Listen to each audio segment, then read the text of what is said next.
أعوذ بالله من الشيطان الرجيم بسم الله الرحمن الرحيم والصلاة والسلام على سيدنا Muhammad وآله الطيبين الطاهرين.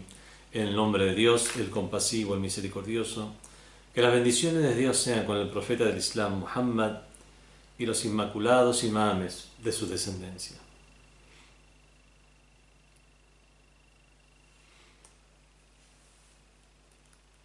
En esta 10ª clase acerca de el tafsir, la exégesis del Sagrado Corán, sus fundamentos y métodos, veremos cuáles son los factores que influyen en la comprensión del Sagrado Corán.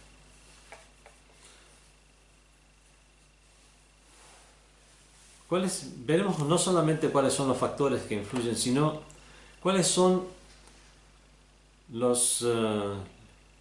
las vías o caminos correctos que podemos considerar correctos y a considerar para la comprensión del Sagrado Corán, para adoptarlo como un método acreditado. Esta acreditación, por supuesto, tiene que demostrarse de manera objetiva, puesto que de otra manera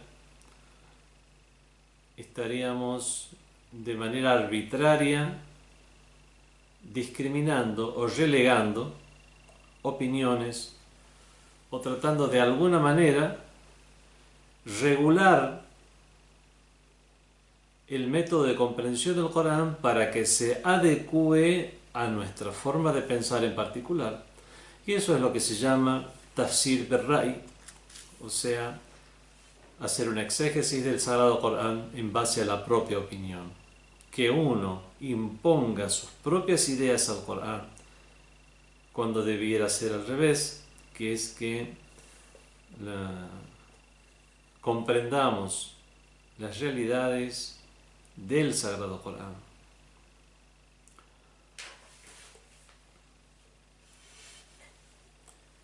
En la comprensión del Sagrado Corán, obviamente, está muy ligada a lo que es el conocimiento y el aprendizaje. Uno puede decir que es una verdad de perogrullo. No siempre tener datos cognitivos significa que haya tenido lugar una comprensión. Pero obviamente es indudable que tener esos datos es una condición necesaria para que haya una comprensión. Condición necesaria, pero no suficiente. Pero como condición necesaria, vemos que esos datos son la materia prima a partir de la cual realizaremos ese acto o esa acción de pensar, de razonar las diferentes nociones para llegar a tener una buena comprensión de las palabras del Creador. Comprender los aspectos aparentes del Sagrado Corán, los zawahir, el aspecto zahir del Sagrado Corán, algo de lo cual ya hemos hablado suficiente, y las aleyas que son muhkamat, que son determinantes, obviamente necesita de conocimiento, haber estudiado las disciplinas pertinentes, y de esta manera obtenemos ese conocimiento. Pero para la comprensión de las nociones baten o las nociones ocultas del Sagrado Corán, o para comprender o discernir que una ley es mutashabih, alegórica y no muhkama y no determinante, para eso se necesita profundizar más. Y aquí juega un papel muy importante la comprensión. Ya no es solo un conocimiento en bruto, sino que son nociones que deben ser mucho más trabajadas. Bueno, a este respecto, a esto es lo que se refiere la ley del Sagrado Corán que se encuentra en la Sura Al-Ankabut, de la araña, cuando dice: A'udhu billahi minash shaitanir rajim, bismillahir rahmanir rahim, wa ma ya'qiluha illa al-alimun, y no lo razonarán sino aquellos que tienen conocimiento.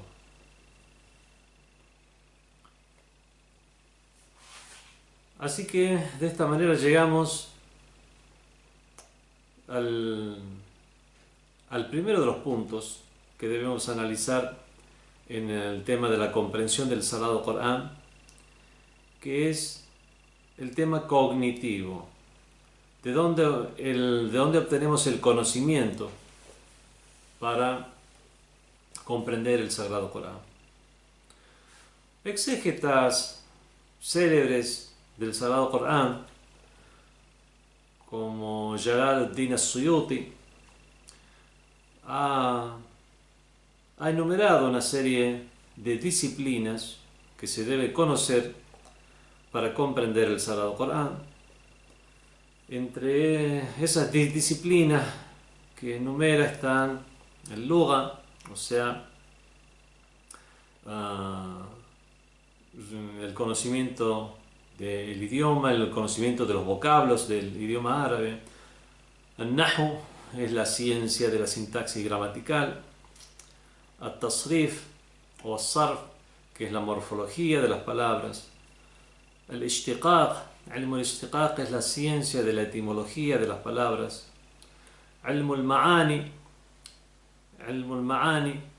que es el conocimiento de los diferentes significados, los usos, las expresiones.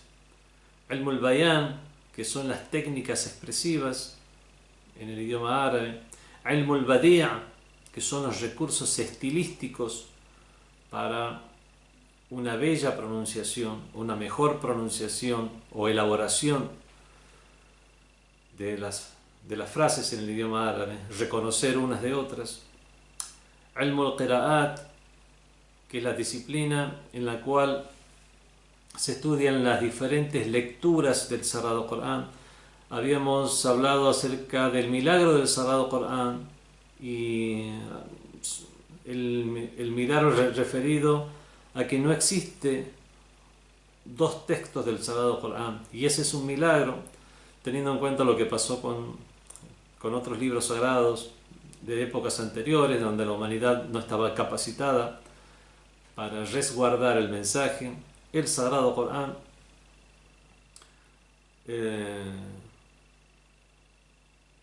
el Sagrado Corán tiene esta característica de que no existe un segundo texto del Sagrado Corán. Pero aún así, ese mismo texto está sujeto a lecturas, teniendo en cuenta en la época que fue revelado el Sagrado Corán, cómo era la escritura árabe en ese entonces, que presentaba una ambigüedad en su lectura, cuando esa ambigüedad de las letras, que en ese entonces, para explicarlas para los que no conocen el idioma árabe, una letra de otra puede diferenciarse por un punto. Bueno, en esa época no había puntos para diferenciar las letras. La letra Jim, Ha, Ja se escribía exactamente de la siguiente manera, y era por el contexto que una persona podía reconocer una de otra, y fue muy posteriormente que fueron incorporados los puntos para diferenciar las letras que eran muy similares. Vemos que si bien eso se dio después de unas cuantas décadas de la revelación del Sagrado Corán, o de la culminación de la revelación del Sagrado Corán, aún así esos pocos años fueron suficientes para que surgiera una ambigüedad en algunas de las pronunciaciones, y es por eso que tuvieron lugar 7 lecturas famosas del Sagrado Corán, Cada una de estas 7 es transmitida por 2 narradores, y es por eso que se puede hablar de 14 transmisiones de la lectura del Sagrado Corán. No son grandes diferencias, son pequeñas diferencias.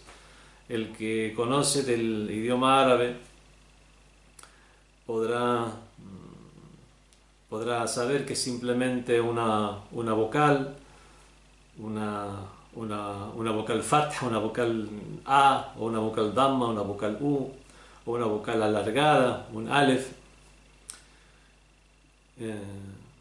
Esas son las diferencias que hay, pero que pueden dar lugar a una diferencia sutil en un significado. Por ejemplo, la palabra Malik significa rey, y Malik, con una A acentuada, una vocal larga, un A, o sea, con un alef, significa poseedor de. Entonces, decir que Dios es Maliki Yawmiddin, rey del día del juicio, o Maliki Yawmiddin, que es la lectura más conocida, que es el poseedor del día del juicio. Traducirlo como soberano del día del juicio, bueno, vemos que no hay una diferencia muy sutil realmente. Bueno, el conocimiento de las qira'at, el conocimiento de las diferentes lecturas, 7 o 14 lecturas del Sagrado Corán. Otras de las disciplinas que enumera Suyuti es conocer Usul ad-Din, los principios de la religión. Ya hablaremos un poco acerca de esto. Conocer Usul al-Fiqh,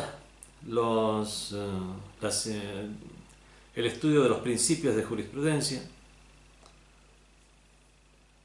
Ya me he referido reiteradamente a la ciencia de los principios de jurisprudencia, como no es solamente para la jurisprudencia, que son instrumentos que después nos sirven para ser usados en todas las disciplinas. Asbab al-Nuzul, la disciplina que estudia las causas de la revelación del Sagrado Corán, al-Qisas, conocer las diferentes historias que están mencionadas en el Sagrado Corán acerca de los profetas anteriores. Ilm al-Nasikh o al-Mansukh, conocer las leyes abrogantes y diferenciarlas de las abrogadas. Fiqh, o sea, jurisprudencia propiamente dicha. Una persona que estará más familiarizada con la jurisprudencia del Islam comprenderá mucho más a qué se refieren las leyes del Sagrado Corán que contienen preceptos. Al-Ahadith al-Tafsiriyya es conocer todas aquellas narraciones que tienen un tafsir o una interpretación del Sagrado Corán, o que conllevan un tafsir o una interpretación del Sagrado Corán. No solamente conocer cuáles son o sobre qué temas se refieren, sino el mismo hadith, qué grado de acreditación tiene. Ilmul Mawhiba, bueno, o sea, una vocación académica y aptitud, obviamente, que toda persona debe tener en cualquier disciplina.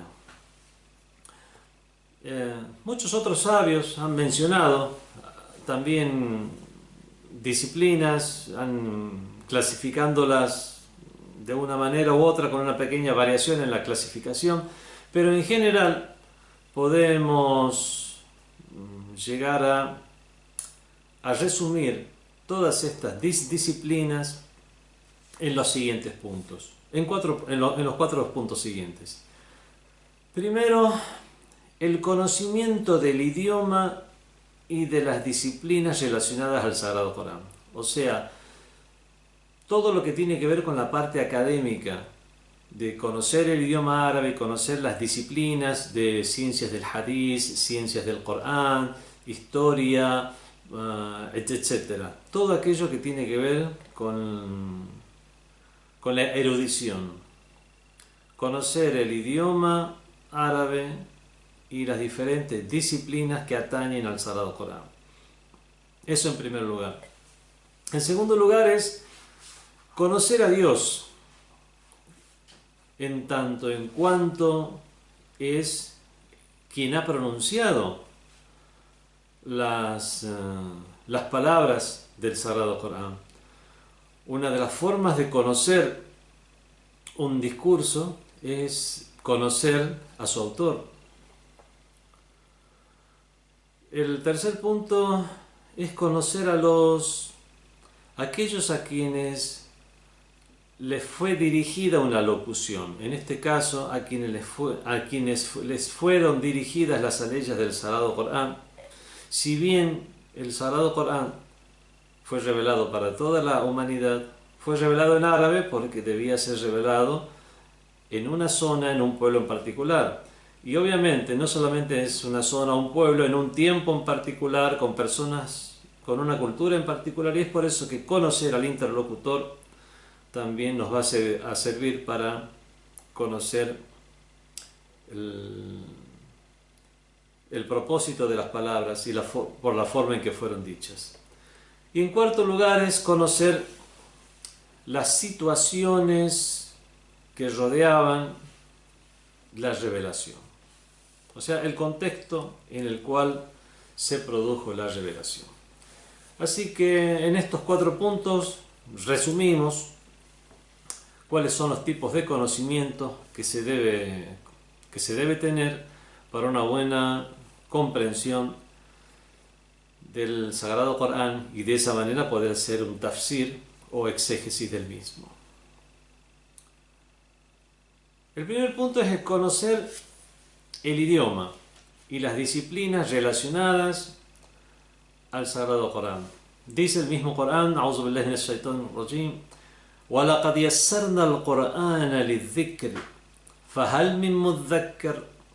Hemos facilitado el Corán para su recuerdo. Y aquí la palabra zikr o recuerdo se usa para recuerdo, para reflexión, para pensar, para una percepción consciente. Es por eso que el recuerdo de Dios también se dice zikr. Es una reflexión y es una práctica. Y lo que nos importa, o aquello que queremos hacer hincapié en esta ley, es cuando dice وَلَقَدْ يَسَّرْنَا الْقُرْآنَ. Hemos facilitado el Corán لِلذِّكْر, para el recuerdo, la reflexión. فَهَلْ مِن مُدَّكِّرٍ. ¿Acaso habrá alguien que recuerde o los reflexiones? Que Dios haya facilitado significa lo siguiente, que es que la forma en que fue revelado a las personas fue de una forma fácil, asequible a la comprensión humana en sus diferentes niveles. Pero obviamente, a pesar de ser fácil y asequible, por lo menos se debe conocer el idioma. Se debe conocer el idioma árabe, y desde que las personas tienen diferentes niveles y capacidades, una persona, cuando más conozca los detalles y minuciosidades de un idioma, podrá comprender mucho más los sentidos contenidos en las frases y expresiones. Bueno, esto también es algo que no vamos a detenernos mucho aquí. El conocimiento tanto del idioma como de todo aquello que atañe al Sagrado Corán es algo que es obvio, de una manera evidente. Se puede comprender que cuanto más conocimiento se tenga del mismo, más se comprenderá, y que es una condición necesaria para comprender el Sagrado Corán. Así que vamos al segundo punto, que es el conocimiento de Dios en tanto en cuanto autor de esas palabras, de las palabras del Sagrado Corán.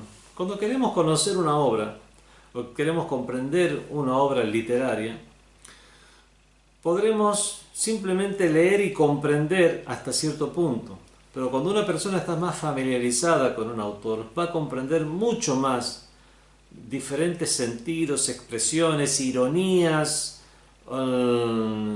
sentidos ocultos, usos metafóricos que ya hayamos visto que ha usado este autor en otras de sus obras, etcétera, etcétera. Por lo tanto, si uno conoce de literatura, de recursos literarios, y de qué forma usa esos recursos un autor en especial, porque hemos leído varios de sus libros. Cuando leamos un libro nuevo de este mismo autor, podremos conocer muchos más y podremos entender mucho más que una persona que no tenga esta experiencia. En general, habiéndose comprendido el ejemplo, vemos que tener un conocimiento, cuanto más conocimiento se tiene de Dios, más podremos conocer sus propósitos, el propósito de sus palabras en el Sagrado Corán.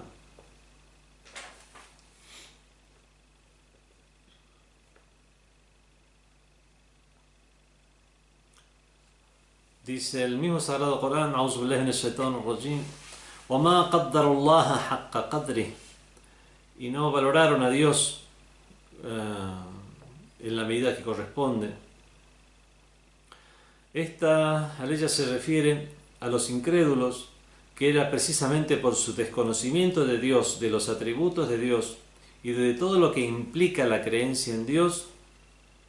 Es por el desconocimiento de todo ello que los incrédulos, que los idólatras, no podían comprender o no asimilaban las nociones del monoteísmo y de la unicidad de Dios. Y por su conocimiento equivocado acerca de Dios, como que es un Dios creador que después se retiró del mundo y dejó todo en manos de las diferentes deidades, astaghfirullah, para que manejaran el mundo, por esta misma comprensión es que esa mala comprensión de la realidad de Dios es que no abandonaban su idolatría y eran insistentes en ella. Dios dice en el Sagrado Corán: "Subhanahu wa ta'ala amma yushrikun", glorificado y exaltado sea de todo aquello que le atribuyen o de todo aquello que le asocian.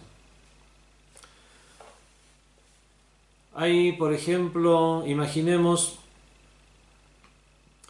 algún uso metafórico del idioma árabe. Habíamos dicho en clases anteriores que la forma de reconocer una alegoría de un uso real era de la siguiente manera: las palabras, mientras no exista un indicio que indique lo contrario, las consideramos que son usadas en su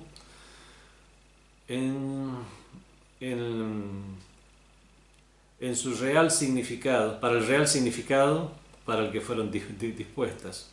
Por ejemplo, si encontramos una frase como donde está la palabra león, mientras no haya un indicio que se refiere a un hombre valiente y no al animal depredador, consideremos que está hablando de un león.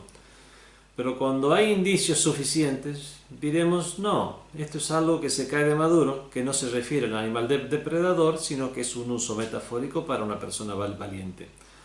Cuando hablamos, si encontramos una ley del Sagrado Corán, donde hable sobre, como aquella que dice: la mano de Dios, Yadullah fawqa aydihim, la mano de Dios está sobre sus manos, sobre las manos de ellos.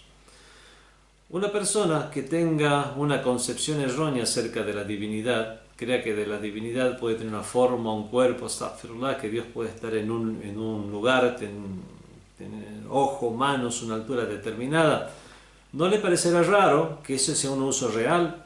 Y dirá: sí, bueno, está hablando de la mano de Dios.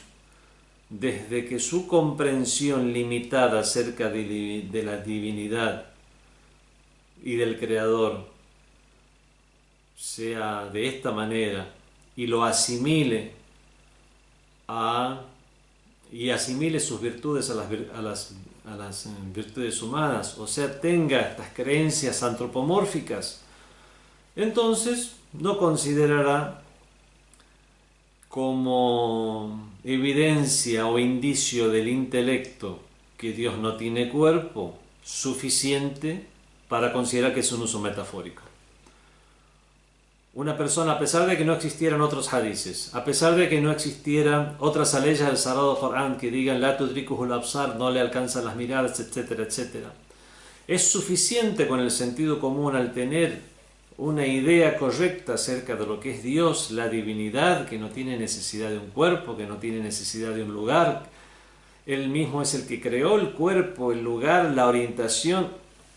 Y de esta manera, con estas claras ideas que no se retroalimentan, es decir, no es un círculo vicioso para decir que yo tomo estas creencias del Corán y de los hadices, entonces lo tomo como un indicio. No, todas las creencias, como ya hemos dicho y hemos reiterado a lo largo de todas nuestras clases y de todos nuestros discursos, el tema de la creencia no es un tema que pueda ser inculcado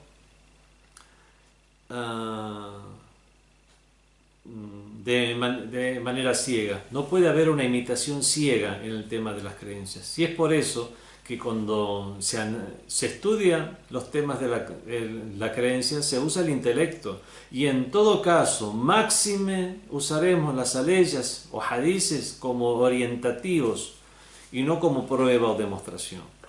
Entonces, cuando nosotros razonamos la creencia y llegamos a la conclusión que si existe un creador, este creador no puede ser asimilable a ninguna forma humana, etc., eso será suficiente indicio, aun cuando no existieran otras aleyas y hadices, será suficiente indicio para decir que el uso de la mano de Dios está sobre sus manos. Es un uso metafórico.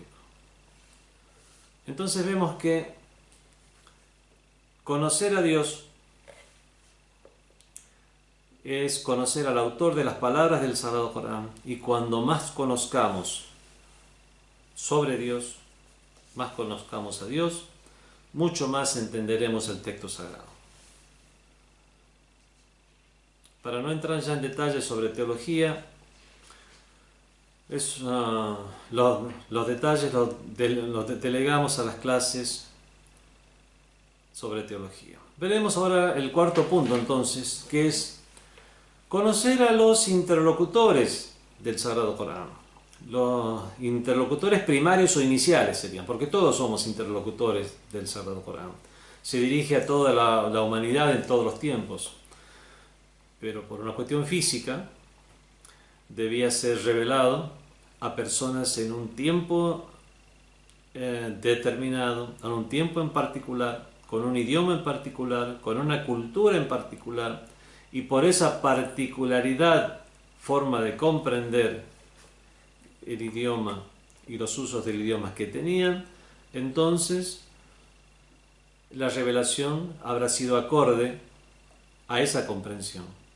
Dice el Sagrado Corán, hay un hadith del profeta del Islam que dice: "Nahnu ma'ashirul anbiya nukallimu an-nasa ala qadri uqulihim". Nosotros, la comunidad de los profetas, le hablamos a la gente en la medida de sus intelectos. Bueno, los profetas, que son criaturas, tienen esa consideración para con su interlocutor, mucho más Dios, el creador del universo. Entonces se debe conocer el idioma de la gente de esa época, cómo comprendían el idioma, qué cultura tenían, cuáles eran las nociones que podían percibir muy claramente para que sean objeto de esas palabras que el Corán dice, y facilitamos la comprensión del Sagrado Corán. Yassarna al-Qur'an al-Dhikr, hemos facilitado el Corán para su reflexión. Y al conocer más la cultura que tenían y las creencias que tenía esta gente, podremos llegar a comprender muchos usos del idioma en el Sagrado Corán que de otra manera nos llevarían al equívoco. Ejemplo, los idólatras tenían seguían algunos rituales del Hajj o la peregrinación a la Meca, y cuando fueron reveladas las normas acerca de los rituales de la peregrinación, algunos musulmanes no querían realizar algunos actos por decir: de esta manera seríamos igual que los incrédulos. Entonces el Islam, el profeta, le explica a estos musulmanes que el ritual de la peregrinación originalmente es un ritual abrámico, un ritual monoteísta. Fue el profeta Abraham, el profeta Ismael, y lo que le sucedió a ambos, y la historia de ambos, que está representada en muchos de los rituales de la peregrinación. Vemos que es una historia originalmente monoteísta que después fue alterada a lo largo, con el paso de los siglos, y los idólatras lo tomaron como un rito propio. Entonces, seguir con algunos ritos de la peregrinación o el hecho de que el Islam legisle ritos de la peregrinación no significa avalar comportamientos de los idólatras. Algunos musulmanes pensaron que esto era de esta manera, entonces se mostraron renuentes a realizar algunos actos de la peregrinación. La forma en que son reveladas algunas de las aleyas del Sagrado Corán es teniendo en cuenta esa renuencia que ellos tenían. Por ejemplo, es revelado en el Sagrado Corán: La junaha alaykum, no hay problema con que actuéis de buena manera, y cuando en la peregrinación la gente baje de Arafat, del monte Arafat, bajad como lo hace la gente. Una persona que no conozca toda esta discusión, si lee el texto del Sagrado Corán, dice: no hay problema con que hagáis esto. Dice, una frase que diga no hay problema con que hagáis esto no significa que es algo obligatorio. Por lo tanto, en la peregrinación podríamos hacerlo o no hacerlo. Al fin y al cabo, el Corán nos dice: no hay problema con que lo hagáis. Cuando no es así, es un ritual y es una obligación. Bueno, si es una obligación, ¿por qué lo transmite de esta manera? Le está hablando a los musulmanes de esa época, que tenían estos problemas. Veían que tal ritual de la peregrinación era actuar como lo hacen los incrédulos. Entonces la revelación dice: no hay problema con hacer esto, con hacer este ritual. Entonces, no hay problema es para responder a ese cuestionamiento que tenían estos musulmanes. Y no necesariamente es una expresión de el nivel de obligatoriedad o de condición meritoria de tal acto. Así que esto nos lleva al tercer punto, porque este ejemplo nos sirve para el tercer punto, que es el de conocer las situaciones que imperaban en la época de la revelación, conocer el contexto. Si conocemos entonces a los interlocutores del mensaje y el contexto en el cual fue revelado el mensaje, podremos llegar a comprender aleyas como esta.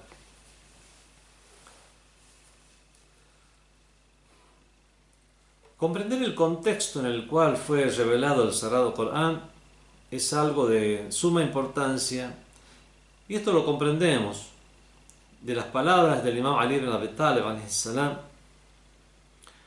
en un hadith transmitido por el Asbagh ibn Nubata, donde nos dice que cierta vez el Imam Ali ibn Abi Talib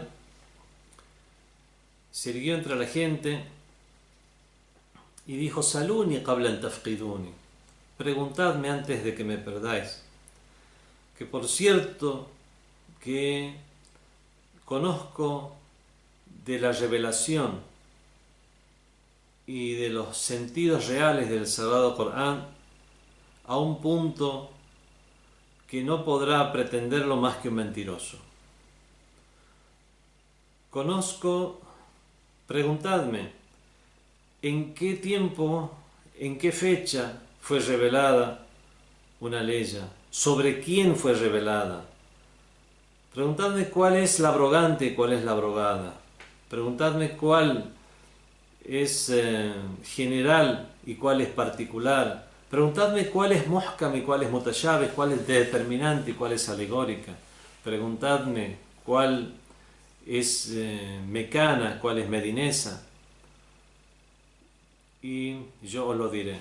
No es una pretensión exagerada la del Imam Ali ibn Abi Talib si conocemos cuál es su historia. Fue criado en la casa del profeta de Dios antes de que el profeta fuera designado como profeta. Ya estaba siendo niño, viviendo en la casa del profeta. Se hizo cargo de su educación, de su cuidado. El padre del Imam Ali, Abu Talib, era muy pobre, por lo tanto, algunos de sus familiares se hicieron cargo de algunos de sus hijos. El profeta del Islam se hizo cargo del Imam Ali prácticamente siendo un bebé, siendo un niño muy pequeño. Se fue a vivir con el profeta de Dios, y es por eso que estuvo incluso en la cueva de Hira cuando fue la primera revelación, como el mismo Imam Ali alayhi salam lo dice en el Nahjul Balagha.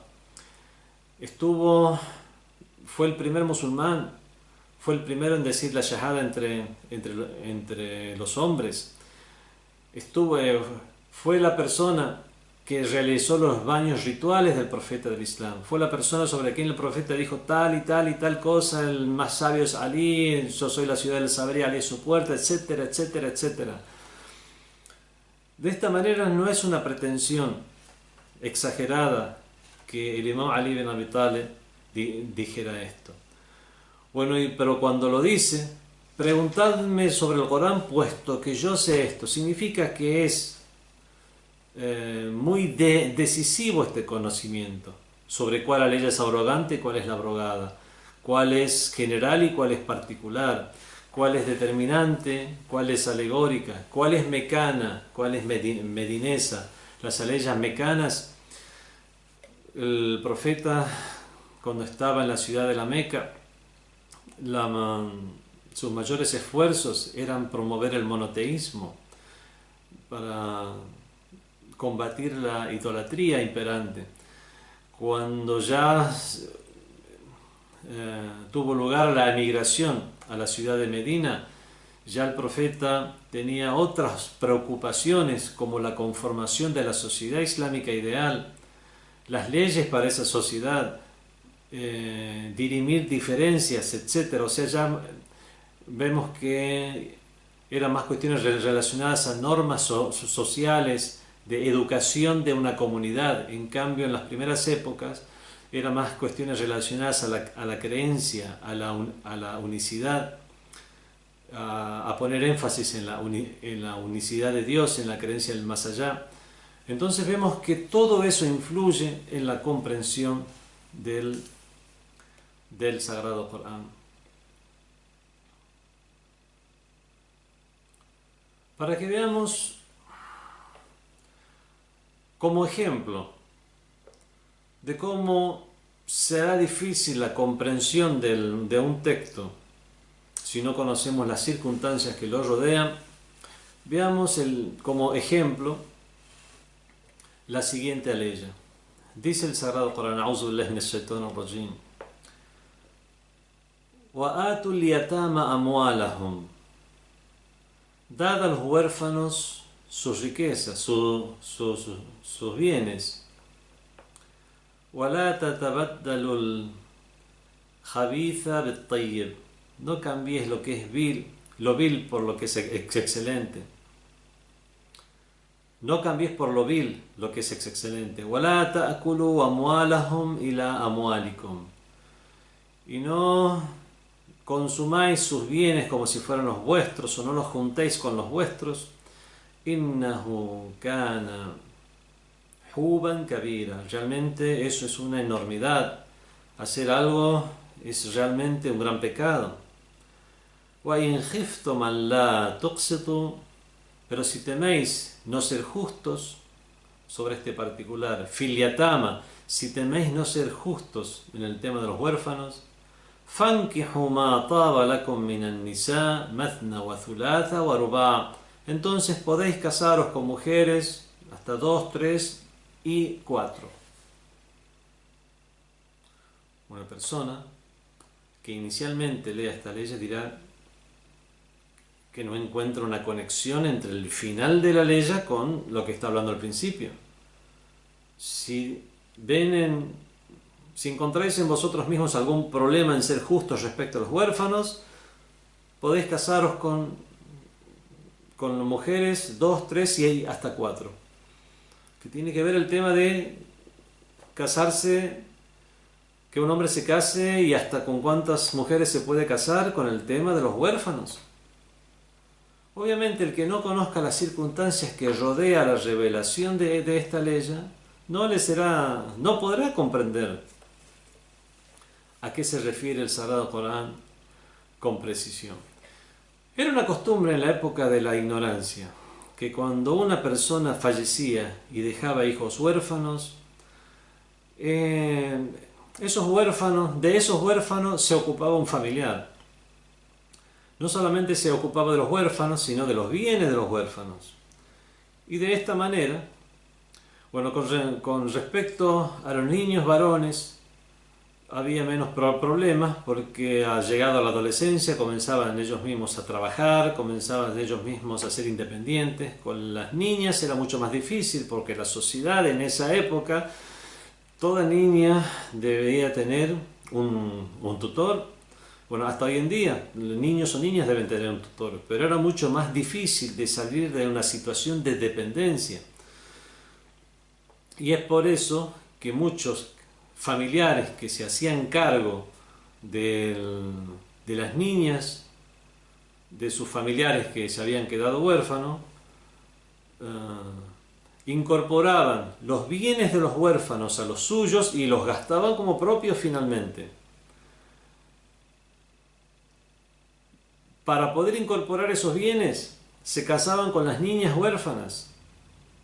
Algún primo se casaba con las niñas huérfanas, por ejemplo.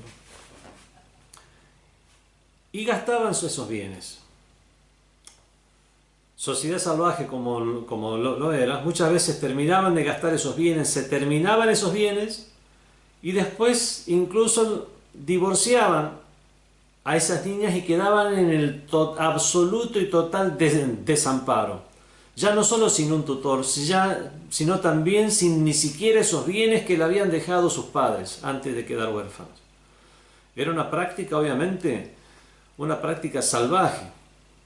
No era una ley general que todos lo hacían, pero para eliminar incluso esos cuantos casos que podían llegar a darse, es que el Sagrado Corán se refiere de esta manera y dice Kana habwan kabiran. Eso realmente es un gran pecado y es una enormidad. Entonces el Sagrado Corán habla del casamiento, que en todo caso pueden llegar a casarse con estas niñas huérfanas, y después explica más adelante, puesto que muchos musulmanes con la revelación de esta aleya no querían caer en esa práctica, o ya por una cuestión de observar la religiosidad con precaución no querían acercarse a esa situación, a pesar de saberse ellos mismos buenas personas y que no lo harían nunca, pero como no querían ni acercarse a esa situación, directamente no se acercaban a los huérfanos y quedaban sin ayuda y quedaban sin protección. Y es por eso que fue revelada después la ley del Sagrado Corán. وَيَسْأَلُونَكَ عَنِ الْيَتَامَى, te preguntarán acerca de los huérfanos. قُلْ إِصْلَاحُ لَهُمْ خَيْرٌ, di, procurad el bien para ellos, lo correcto y lo recto para ellos, khair, es lo mejor. وَإِن تُخَالِطُوهُمْ فَإِخْوَانِكُمْ, si es que los asimiláis a vuestras familias, فَإِخْوَانِكُمْ, son como vuestros hermanos. O sea, no hay una adopción que en el sentido de llamarlo hijo, son vuestros hermanos. وَاللَّهُ يَعْلَمُ الْمُفْسِدَ مِنَ الْمُصْلِحِ, Y Dios conoce muy bien quién es aquel que procura el bien, lo correcto, y quién es el que procura lo corrupto. Por lo tanto, estas mismas personas con esa piedad y religiosidad, en lugar de alejarse de estos huérfanos por temor a no acercarse a tal situación, Dios se dirige a ellos y les dice, Dios sabe lo que hay en los corazones de las personas y sabe quién es quién es el mufsid y quién es el muslih, quién es el corrupto y quién es el que tiene buena intención. Por lo tanto, hacedlo, acercaos, haceos cargos y podéis casaros con estas niñas también, si es que se da la situación y se da el caso.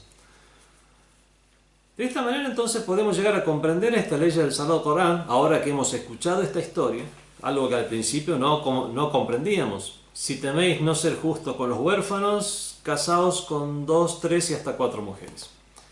Vemos que ya no, al conocer el tema y al conocer el contexto en el que fue revelada la ley, ya no nos parecen frases inconexas dispuestas uno junto a otro.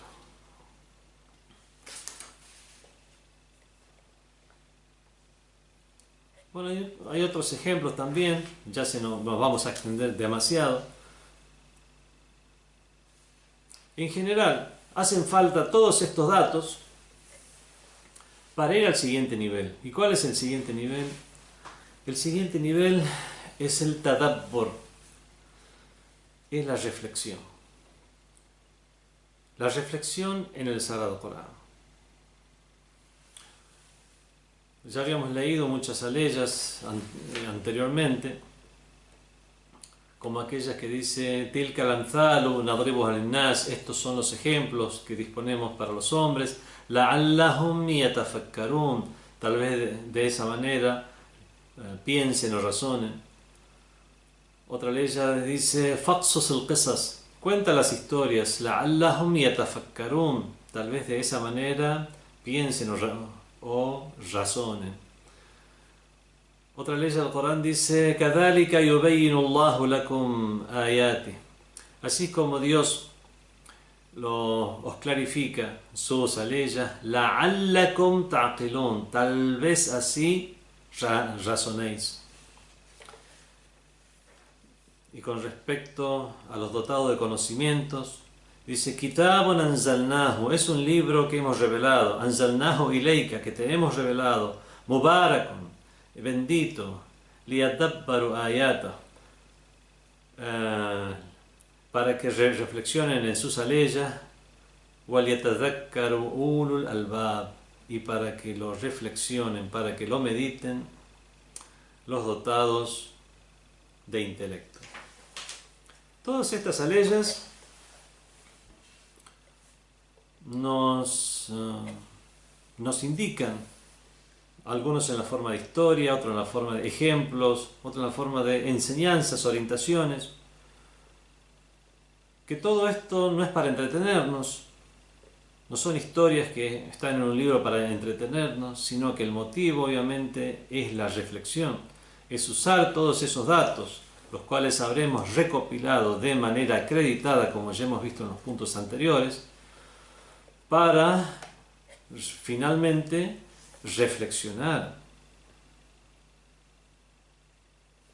Esta reflexión es necesaria para comprender los propósitos sublimes del Sagrado Corán y no solamente la cuestión externa o aparente. Para hacer una analogía, las leyes de la Sharia o ley islámica son simplemente leyes como cualquier otra ley mundana, solamente que es una ley ya inspirada en la religión del Islam, puesto que al fin y al cabo debemos regirnos en base a una ley. Tiene que haber una ley con la cual nos regulemos, se regulen las cuestiones de la herencia, cuestiones ante faltas, ante cómo resolver las diferencias cuando éstas surgen entre los miembros de la sociedad. Por lo tanto, debe haber una ley. Y en general lo que nos marca la ley son los límites. Lo único que hace La Sharia es marcarnos cuáles son los límites, que fuera de esos límites no es correcto un comportamiento. Fuera de esos límites no rige el Islam. Fuera de esos límites uno no es musulmán, etc. O cuáles son, fuera de esos límites uno ya no tiene la identidad de musulmán, aunque oficialmente lo siga siendo. Pero el objetivo final de la religión no es la Sharia. La Sharia es un medio y es un instrumento para formar a las personas y a partir de ahí se produzca su elevación como seres humanos, su trascendencia como seres humanos.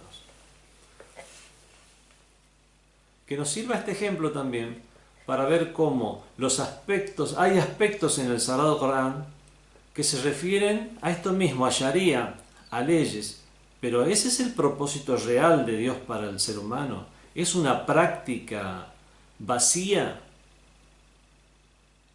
o no? ¿O acaso el propósito es aquello que está más allá de la práctica, esas enseñanzas, aquello que trae aparejado esas prácticas? Obviamente la respuesta es lo segundo. Ejemplo, dice el Sagrado Corán: A'udhu billahi minash shaitanir rajim, Kulu washrabu, comed y bebed, hatta yatabayyana lakum al-khayt al-abyadu min al-khayt al-aswad, hasta que podáis diferenciar el hilo blanco del hilo negro, min al-fajr, de la alborada. Thumma atimmu as-siyam ila al-layl, luego completad el ayuno hasta la noche. Bueno, aquí la cuestión también para agregar: hasta que diferenciéis el hilo blanco del hilo negro, min al-fajr, del fajr. No dice diferenciar un hilo blanco de un hilo negro en el fajr, sino del fajr. El fajr es la alborada y es un uso metafórico para decir cuando podamos distinguir el horizonte, cuando veamos que hay una parte que ya es blanca hacia arriba y negra hacia abajo. O sea, distinguir el horizonte. Es un uso metafórico. Muchos piensan, y hasta algunos exégetas también escribieron para tomar literalmente estas palabras, que a la mañana temprano tenemos que poner un hilo blanco y un hilo negro, y cuando podamos diferenciar uno de otro es que ya no podemos comer. No es así. Es cuando veamos en una noche sin luna, vemos el horizonte, en medio de la noche tenebrosa y oscura, no vamos a distinguir absolutamente nada en el horizonte. Cuando se produzca la alborada es cuando veremos el horizonte, veremos una línea, a partir de lo cual ya será blancuzco hacia arriba y ya seguirá oscuro hacia abajo. Eso es lo que significa diferenciar el hilo blanco del hilo negro del fajr, de la alborada. El ayuno fue de esta manera especificado o prescripto. Como dice el Sagrado Corán: Kutiba alaykumus siyam, os fue prescripto el ayuno, kama kutiba ala alladhina min qablikum, así como fue prescrito a quienes os precedieron, la'allakum tattaqun, otra vez, la'allakum tattaqun, tal vez así seáis piadosos.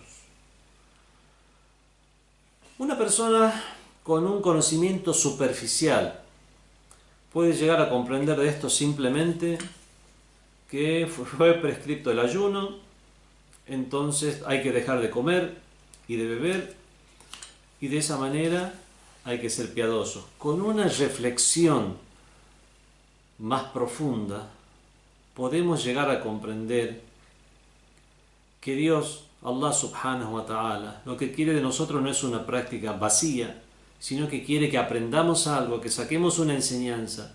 Con el ayuno quiere que aprendamos el autocontrol, aprendamos a tener empatía con los demás, etcétera, etcétera. Y aquí hay una frase que es con la cual culmina la ley: la'allakum tattaqun, tal vez así seáis piadosos. ¿Qué es lo que significa? Que el motivo del ayuno es lograr la piedad, lograr ese comportamiento que nos daría el atributo de piadosos. Por lo tanto, el ayuno, todo aquello que congenia con el ayuno es lo que congenia con la taqwa, con la piedad, con ser timorato, con tener temor de Dios.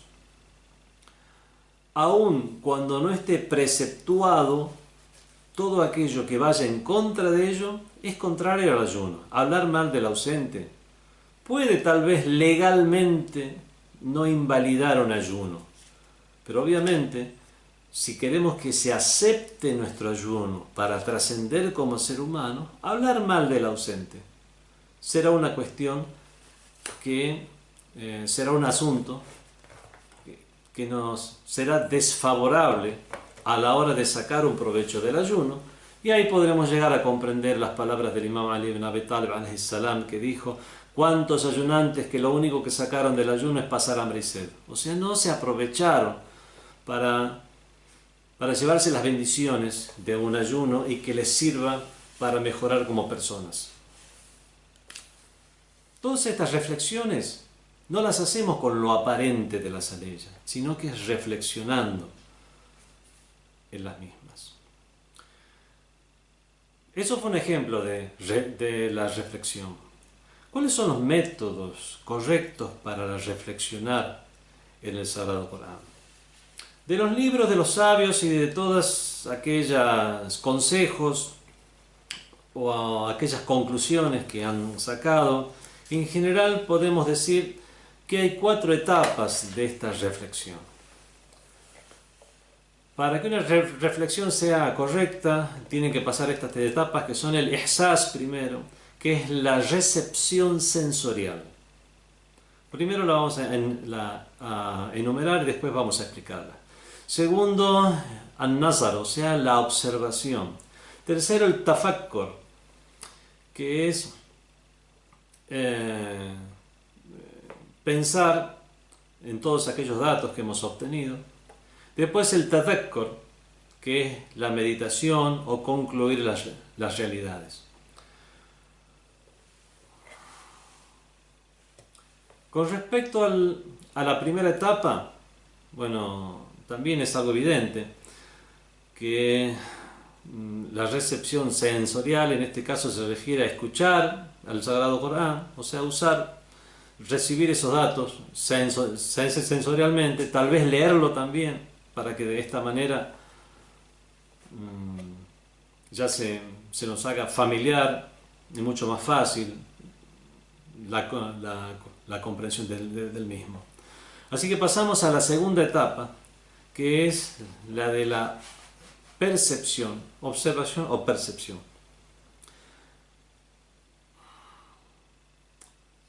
Se dice, ¿cuál es la diferencia entre ver y mirar? ¿Cuál es la diferencia entre oír y escuchar? Ver es percibir imágenes.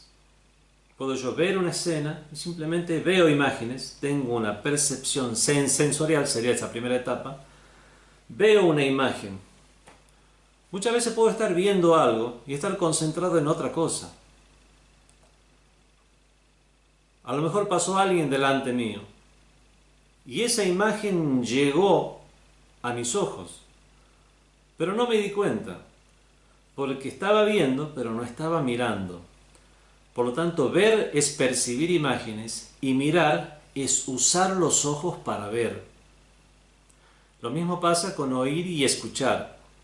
Puedo estar oyendo una serie de sonidos y alguien me habla y no me doy cuenta.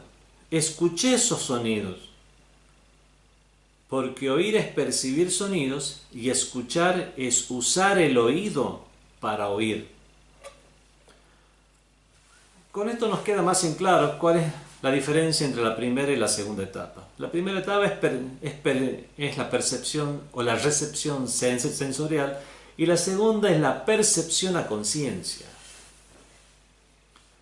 Eso es lo que es la observación o percepción. Percepción a conciencia de las nociones nos hace que podamos llegar a discernir entre una noción y otra, entre familiarizarnos en los diferentes tipos de expresión, reconocer una frase usada en forma real de otra usada en forma alegórica, etcétera, etcétera. Dijo el Imam Ali, alayhi salam, Inna Rabbi wahaba li lisanan sa'ula. Ciertamente que Dios me agració con una lengua que pregunta. Este hadiz nos va a servir tanto para esta segunda etapa, que es la de la percepción, porque es preguntando que voy a escuchar, como para la tercera etapa, que es la del razonamiento, porque luego de recibir la respuesta a conciencia, lo que voy a hacer es pensarla. Y aquí es donde llegamos a la tercera etapa, at-tafakkur, que es pensar esos datos. Primero los recibimos sensorialmente, después esa conciencia que discernimos esos datos y después los pensamos. Dijo el famoso exégeta del Sagrado Corán, Allama Tabatabai,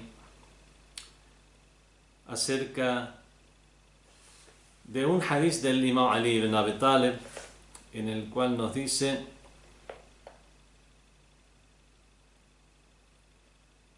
todo lo que nosotros tenemos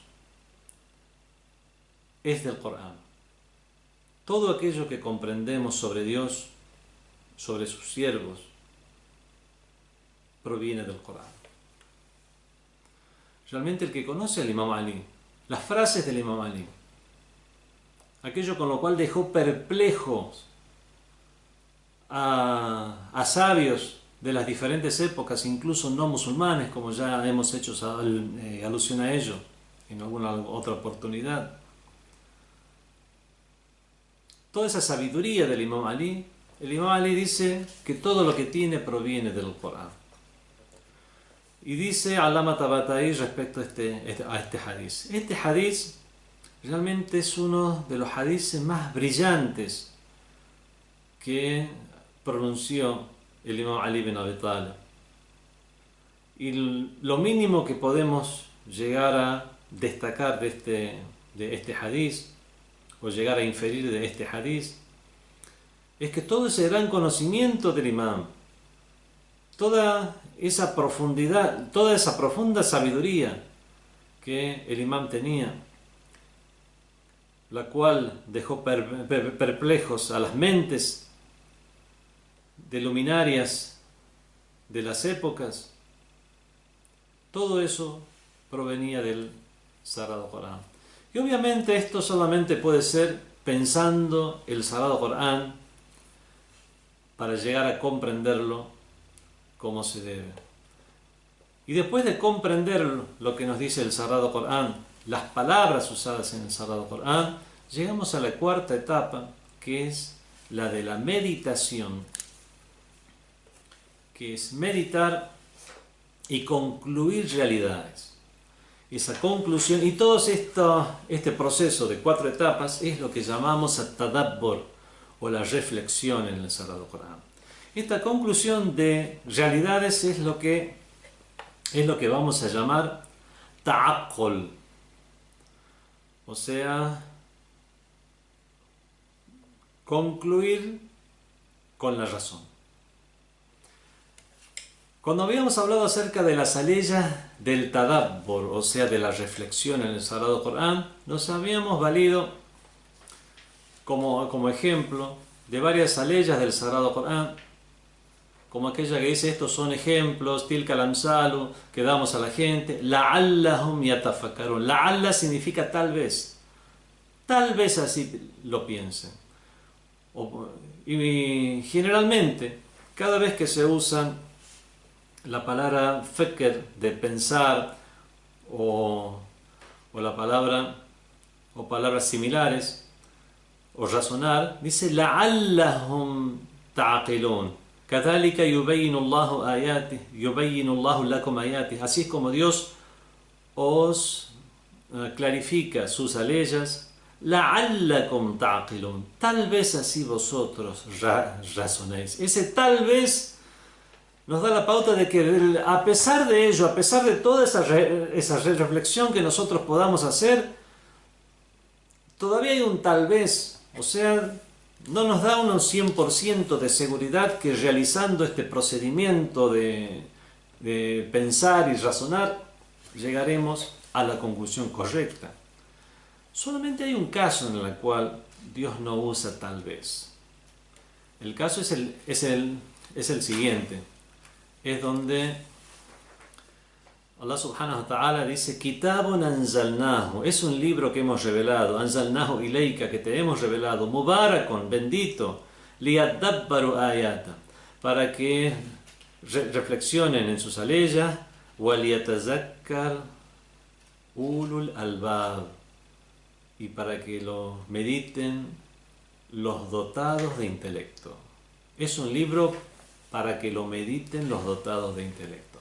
Entonces vemos aquí que hace una diferencia entre ulul albab, los dotados de intelectos. ¿A quiénes llama ulul albab? Llama a aquellos de esta manera que usan su intelecto de manera correcta. No es solo pensar por pensar, no es solamente recordar por recordar, sino que es usar el intelecto para concluir las cosas de una manera correcta.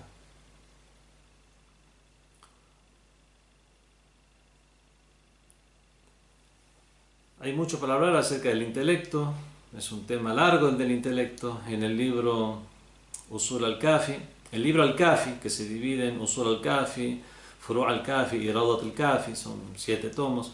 Los 2 primeros tomos son Usul al-Kafi. Comienza este libro, el primer capítulo es acerca del intelecto, los ejércitos del intelecto y de la incredulidad. Y vemos como el primer tema de entre las nociones islámicas de uno de los principales libros de la escuela de Ahlul Bayt, vemos que lo conforma, el primer tema es el del intelecto. Hay mucho para decir acerca del intelecto, que el intelecto es razonar lo bueno, ese es el aql. Tal vez en la traducción, al usar intelecto, es que no hay muchas traducciones que no pueden ser traducidas de manera unívoca, muchos vocablos. Usamos intelecto porque es el que más se acercaría. No existe un intelecto malo, según la noción islámica. Una vez le preguntaron al imam Ali ibn Abi Talib, él estaba hablando acerca del intelecto y lo bueno del intelecto, y le preguntaron: bueno, pero Muawiyah ibn Abi Sufyan, realmente que estaba causando tantos daños y destrozos en la comunidad islámica como lo hizo, y como sentó las bases para toda la corrupción de los omeyas que vino después. Le dijeron: ¿y lo que tiene Muawiyah qué es? Porque era muy sagaz, era un pícaro. Y dijo: eso no es aql, eso no es intelecto, esto es shaitana, eso es diablura, eso son cuestiones diabólicas. De esta manera vemos que la palabra aql, como es usada en el Islam, únicamente tiene que ver con lo bueno y hacer razonar de manera válida. Si no es acertada, por lo menos válida, pero en general, por promesa de Dios, a aquellos que se esfuercen, les guiaremos por nuestros caminos. Lanahdiyannahum subulana. Como último tema, veamos un vocablo que es usado mucho en el tema de la comprensión del Sagrado Corán, que es el vocablo qalb, el vocablo corazón. La palabra corazón en la literatura occidental es usada como centro de los sentimientos. Querer a alguien con todo el corazón. O sea, más tiene que ver con lo afectivo. Mientras que en la literatura árabe preislámica y posislámica, vemos que hay diferentes usos para el vocablo corazón, pero en general el uso primario que tenía en esas épocas, como son los albores del Islam, es como el centro de entendimiento más que centro de sentimiento. las siguientes aleyas del Sagrado Corán nos confirman esto. Dicen: وَطُبِعَ عَلَى قُلُوبِهِمْ فَهُمْ لَا يَفْقَهُونَ. Fueron sellados, o sea, refiriéndose a los incrédulos, dice: y fueron sellados sus corazones, así pues no comprenden. Y hay otra ley mucho más clara que dice: لَهُمْ قُلُوبٌ لَا يَفْقَهُونَ بِهَا. Tienen corazones con los cuales no piensan y no razonan. Otra ley del Corán dice: أَفَلَا يَتَدَبَّرُونَ الْقُرْآنَ. ¿Acaso no reflexionan en el Sagrado Corán? أَمْ عَلَى قُلُوبٍ أَقْفَالُهَا. ¿O acaso tienen sellados sus corazones?